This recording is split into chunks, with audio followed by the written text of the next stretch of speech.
Hey everybody, welcome back. This is Miss Day. So I would like to show you how to grid a photograph so that you can enlarge it onto another piece of paper. So in order to grid a photograph, you're going to have a printed copy of your photo, a ruler, and a pencil.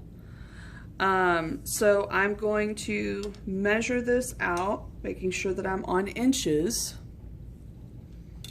Okay, so here we go, putting it on 0, and I'm going to put my marks here. Actually, I'm going to scoot over so I can see my marks clearly.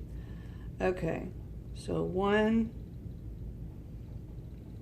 2, 3, so I'm marking off 1 inch increments, and I'm going to create a 1 inch grid. Okay, so this photograph is 10. So in order to make it straight, you have to measure on both sides of the paper. So just slide the ruler across and measure on the other side. If you want straight lines, you have to measure twice. Measure twice to make it nice. 8, 9, 10. Okay. So I'm going to use the red Sharpie just so that you can see what I'm doing. I don't recommend that you use a red Sharpie, however. I just want you to be able to see what I'm doing for the video. So I'm lining up the marks, the little marks that I made whenever I measured. So if I line up those marks, then I know that it's going to be a straight line. A lot of times I see students only measuring on one side, and then all their lines are slanted, and that will affect the outcome of the picture. That'll affect the outcome of your drawing. So please make sure that you measure twice. Okay, line up both little tick marks.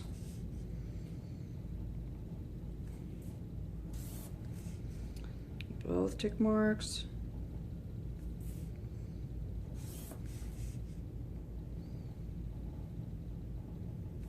Okay, and the last one. Okay, so now I need to go back and do the other direction. The exact same thing I just did, I need to do the other direction. So let's turn the paper this way, and let's measure on this side. So this is a T-square, so the 0 is right here at this 90-degree intersection. So I'm lining that up with the edge of my photograph. And then I'm marking at 1, 2, 3, 4, 5, 6, 7. This is an 8 by 10. All right, so to keep it straight, you have to slide the ruler across and do a second set of measurements on the other side so that you can make sure your lines are straight.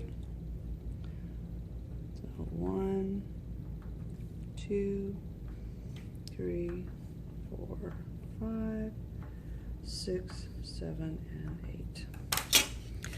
Same thing that we did earlier. Line up both of the tick marks with the ruler. And I'm going to use a red Sharpie just so you can see clearly what I'm doing. However, I do not recommend you use a red Sharpie when you do your actual assignment, because it just creates too thick of a line. And this Sharpie seems to be getting old. It's drying out.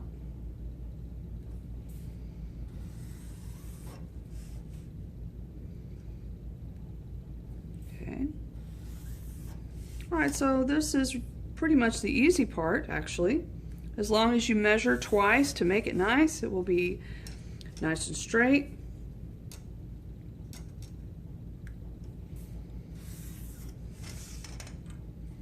So there's the photograph gridded out. So now I need to figure out what size my grid will be on this larger piece of paper. So I know these are 1 inch squares. So I need to measure this paper to figure out what size grid I should use.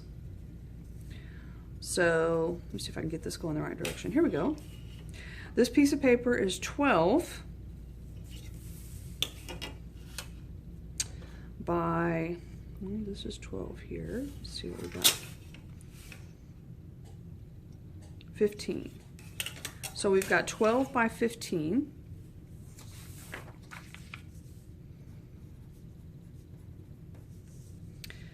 And we've got an 8 by 10.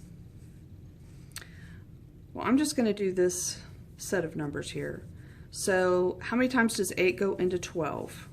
Okay, so 8 goes into 12. Well, we know it goes one time.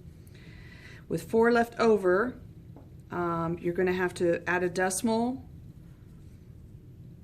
So 8 goes into 40 5 times. So we're looking at a grid that's 1.5 inches. Okay, so I'm going to take my piece of paper, and we're going this direction, the 12, right? We divided the 12 by 8. We got 1.5. So now I have to make a mark at every 1.5. I'm going to go a little bit closer to the top because remember, measure twice to make it nice. So 1.5, 3, 4.5, 6, 7.5, 9, 10.5, and 12. 1, 2, 3, 4, 5, 6, 7, 8. All right. Make sure that you don't turn the paper because the paper may not be exactly square. Keep the paper the same direction. Just slide the ruler down the same edge and make your marks again. So 1.5,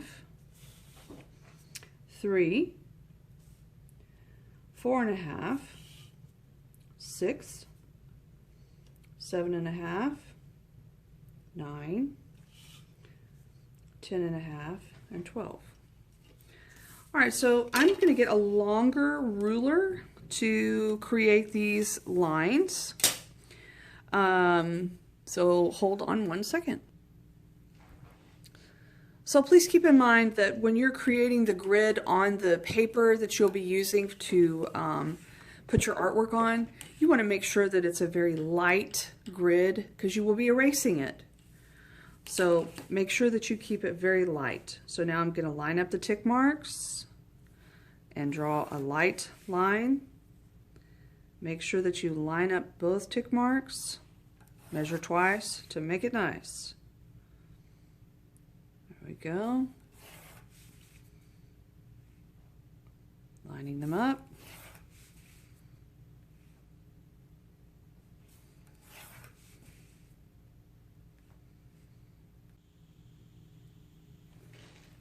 All right, sorry about that. So now I need to go the other direction. So I'm going to turn my paper this way, and I need to create the same 1.5 inch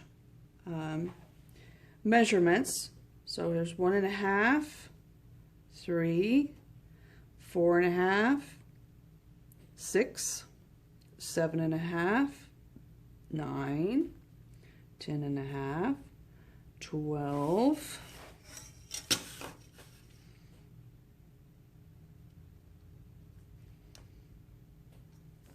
and I just added another 1.5 to that. Okay, so let's come down here. So I did it across the top. I'm just going to slide my ruler down. Don't turn the paper. If you start rotating the paper, your lines will they will not be straight. Okay, they will be angled because the paper may not be 100% cut accurately because I'm cutting it on the hand cutter. So please just move the ruler, don't move the paper. Okay, so let's see, here's 1.5 down here. All right, so I have my marks. Now I'm going to come back and line up the tick marks.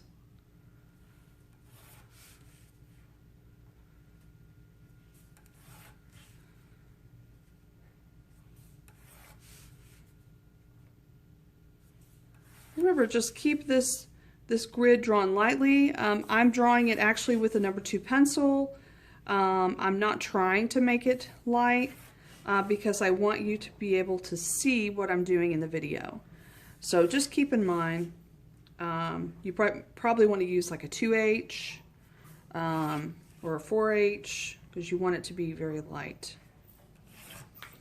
All right, so there's my paper gridded out, and here's my photograph. So it's just a situation where you're going to, you know, what's in the first square goes in this first square. So keep in mind for this particular assignment though, we're doing chiaroscuro, so you need to have dark, light, dark, light. So if I decide to do the dark on this side, the dark background, then I will need to have a light area in my hair. Okay, this side of my face will be light, and the shadow would be in this side, and then this background would need to be light, and my hair would be dark. So you just need to make sure you alternate it. Actually, the photograph itself, the shadow's on this side of my face, so it might be easier for me to go in this direction, have the light coming this direction. So just look at your photograph and determine the direction of the light source. And remember, you'll have a light source in the front hitting the face, and then you'll have a light source lighting up the background on the opposite side.